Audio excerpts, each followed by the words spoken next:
चलिए तो हम लोग अब सीखेंगे आज ट्रांसफार्मर के बारे में। देखते हैं, सारी इंफॉर्मेशन कलेक्ट करेंगे। क्या है ट्रांसफार्मर, कैसे काम करता है, विजिबिलिटी है कि नहीं है,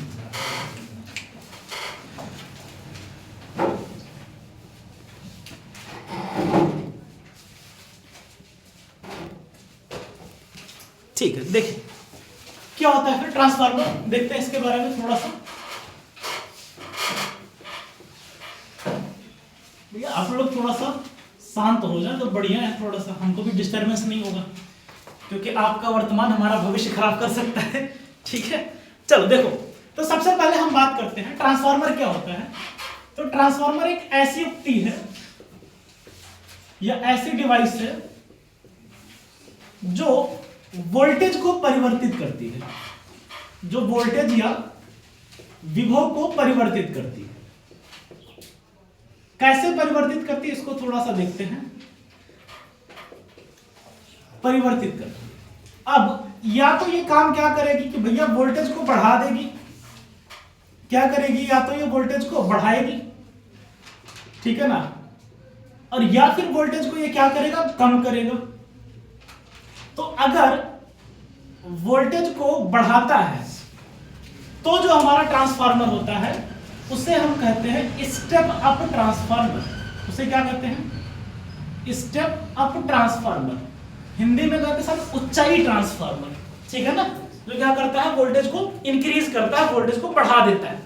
और दूसरा अपने पास है स्टेप डाउन ट्रांसफार्मर। दूसरा अपने पास क्या होता है, स्टेप डाउन ट्रांसफार्मर, जो क्या करता है वोल्टेज को डिक्रीज करता है। डिक्रीज करने का मतलब क्या है, वो उसे घटा देगा। अच्छा, जनरली अगर हम बात करते हैं ना, तो जो अपने पास जो घर के आसपास या अपने गांव में जो वोल्टेज इस्तेमाल होता है वो हमेशा हम लोग स्टेप डाउन का इस्तेमाल करते हैं, क्योंकि हमें तो 220 वोल्टेज घर में चाहिए, इससे ज्यादा हम लेके करेंगे क्या। अपने सारे डिवाइसेस तो 220 वोल्ट पे काम कर जाते हैं। और जो स्टेप अप होता है इसका इस्तेमाल खास करके जो पावर स्टेशन होते हैं जहां पर एसी करंट वगैरह बनाई जाती है, तो वहां पे हम लोग इसका इस्तेमाल करते हैं स्टेप अप का वोल्टेज को बढ़ाने के लिए, जहां पे हमें वोल्टेज बढ़ाने की आवश्यकता होती है। ठीक बात है। अब हमारे पास मुद्दा आता है कि भैया ये किस सिद्धांत पे काम करता है, इसका प्रिंसिपल क्या है। तो यह आपका जो अन्योन्य प्रेरण है, हम लोग पीछे चैप्टर में पढ़ चुके हैं अन्योन्य प्रेरण क्या होता है। तो ये भैया अन्योन्य प्रेरण के सिद्धांत पर कार्य करता है।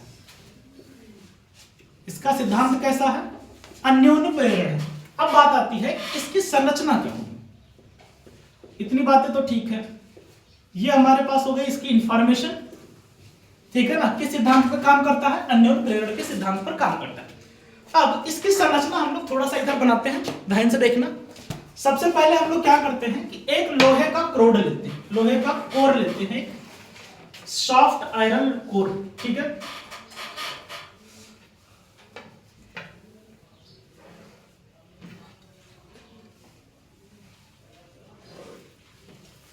ये अपने पास लोहे का एक कोई कोर हो गया, इसको थोड़ा सा और बढ़िया बना लेते हैं।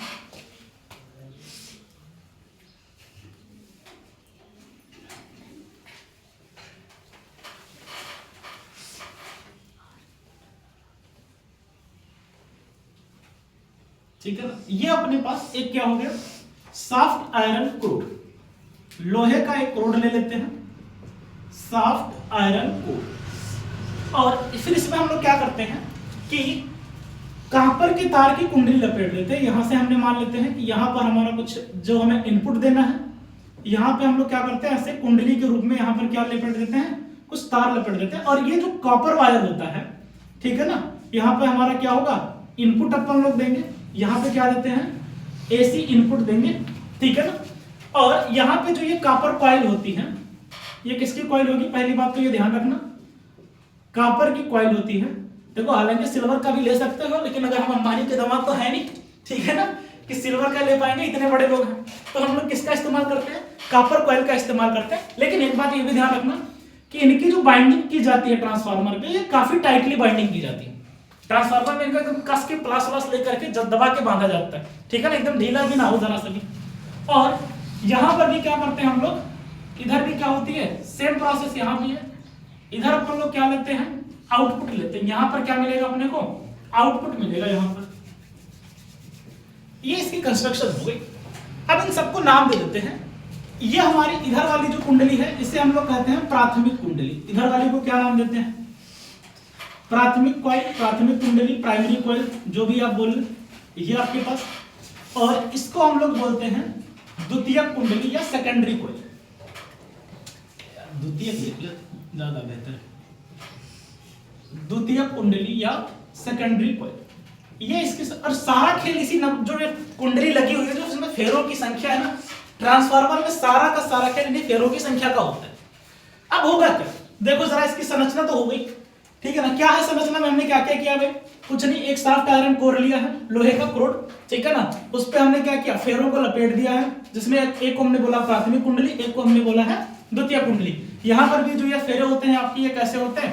कापर के ही होते हैं, ये भी ध्यान रखना थोड़ा सा दोनों तरफ, ठीक है। और ये हमारा इनपुट हो गया, ये हमारा आउटपुट हो गया। बस इतनी संरचना होती है लोहे की, ठीक है ना। ट्रांसफार्मर को लेकर के सिर्फ इतनी संरचना अपने को ध्यान में रखनी है।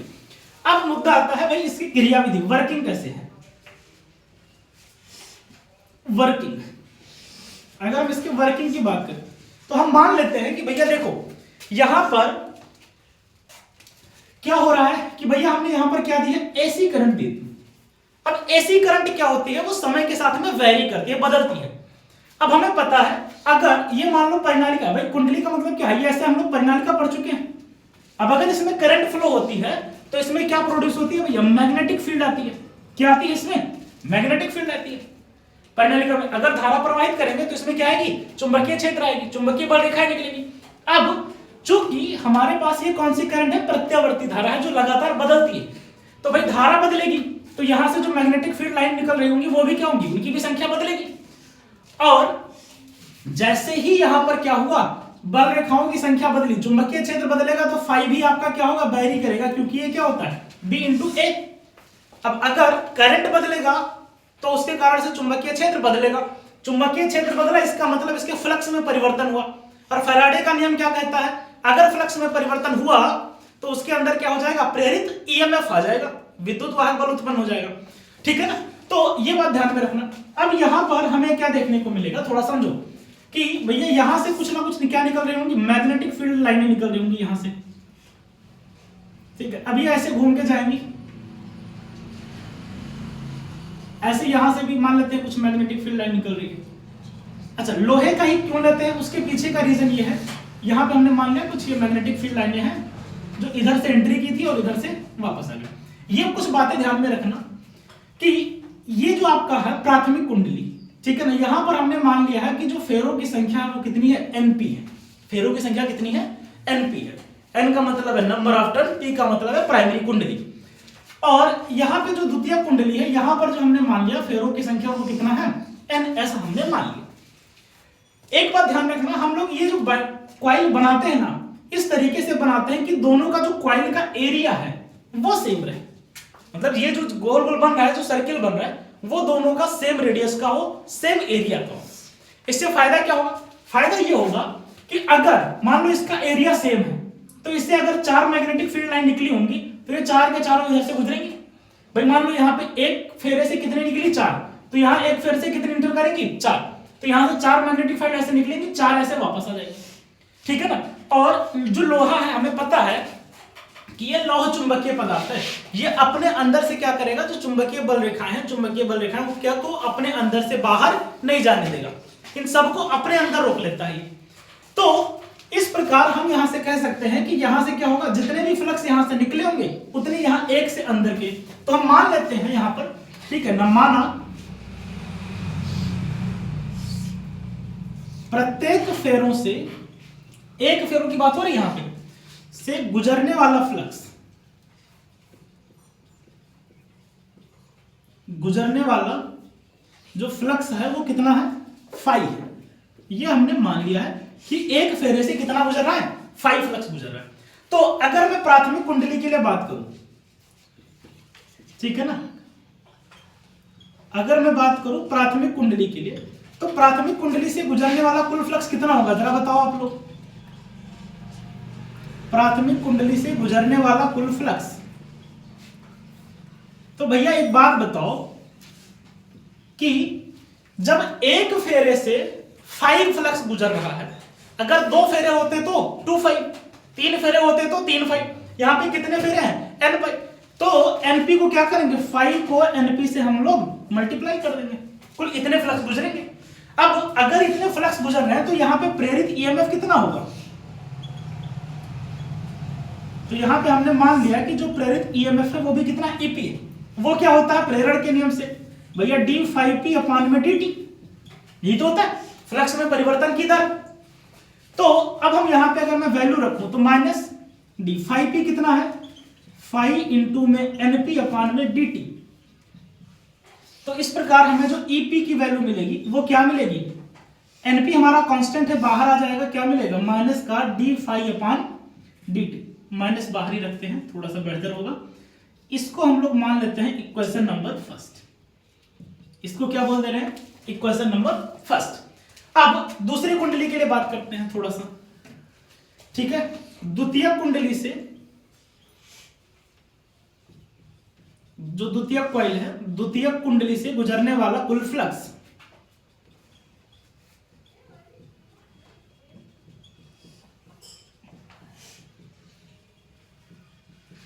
कुल फ्लक्स ये कितना हो जाएगा भाई, इसको भी हम लोग क्या बोल दे रहे हैं तो 5p बोल दे रहे, 5 सॉरी द्वितीय कुंडली है ना तो इसे क्या नाम दे दे रहे 5s सेकेंडरी कॉइल से। कितना होगा भाई, एक फेरे से इधर से अगर 4 गई थी तो एक फेरे में इधर भी तो 4 आई, तो एक फेरे में 4 है तो ns फेरे में कितने होंगे 4 से गुणा कर देंगे। तो वही काम है कि एक फेरे में अगर 5 है तो टोटल कितने हो जाएंगे 5 इंटू में ns। अब अगर ये फ्लक्स है तो यहां से प्रेरित ईएमएफ ES कितना होगा माइनस का d5s अपान में dt, तो ये क्या मिलेगा माइनस ns बाहर आ जाएगा, मैं सीधा लिख दे रहा हूं d5 अपान में dt, ये आ गया ES इक्वेशन नंबर 2। यहां तक कोई दिक्कत हमने क्या किया देखो, सबसे पहले हमने कंस्ट्रक्शन किया भैया ये अपना तार वार लपेटो पेट करके, फिर हमने मान लिया कि इन दोनों कुंडली का जो एरिया है वो एक जैसा है, तो यहां से जितनी मैग्नेटिक फील्ड निकलेंगी, मैग्नेटिक फील्ड लाइन निकलेंगी उतनी मैग्नेटिक फील्ड लाइन इधर से एंट्री कर जाएंगे। तो यहां से हमने मान लिया कि एक फेरे से 5 निकल रही, कितनी निकल रही एक फेरे से 5, तो यहां पे दूसरे वाले में एंट्री भी कितनी करेंगी 5, इसीलिए हमने क्या लिख लिया प्रत्येक फेरों से गुजरने वाला फ्लक्स क्या है 5 है। तो प्राथमिक कुंडली में कुल फेरों की संख्या कितनी थी NP। अब एक फेरे से 5 फ्लक्स गुजर रहा है तो NP से कितने निकलेंगे 5 गुणे MP। अब प्रेरण का नियम हमें पता है फैराडे का, वो कहते हैं भैया फ्लक्स में परिवर्तन की दर के बराबर क्या होता है प्रेरित ईएमएफ होता है। तो फ्लक्स में परिवर्तन की दर हमने लिया तो 5p क्या था हमारे पास 5 इंटू NP, NP कांस्टेंट है फेरों की संख्या है उसको बाहर कर लिया d5 अपान dt। सेम यहां पर हमने काम किया है द्वितीय कुंडली के। अब अगर मैं इन दोनों को डिवाइड करूं, देखो जरा अगर मैं कह रहा हूं समीकरण 1/2, यहां से हम लोग क्या कह रहे हैं समीकरण 1, अच्छा देख लेते हैं क्लियर है विजिबिलिटी नीचे की ना है, ये तो एक बार कंफर्म हो जाए। ठीक है भैया, अब तो नीचे वाला दिख ना रहा है यार,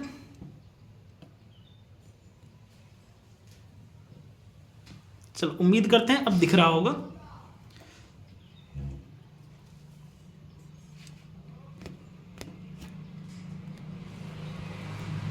चलिए ठीक है, देखो तो क्या करेंगे हम लोग यहाँ पे समीकरण 1/2, अगर मैं समीकरण 1 और 2 को डिवाइड कर दूं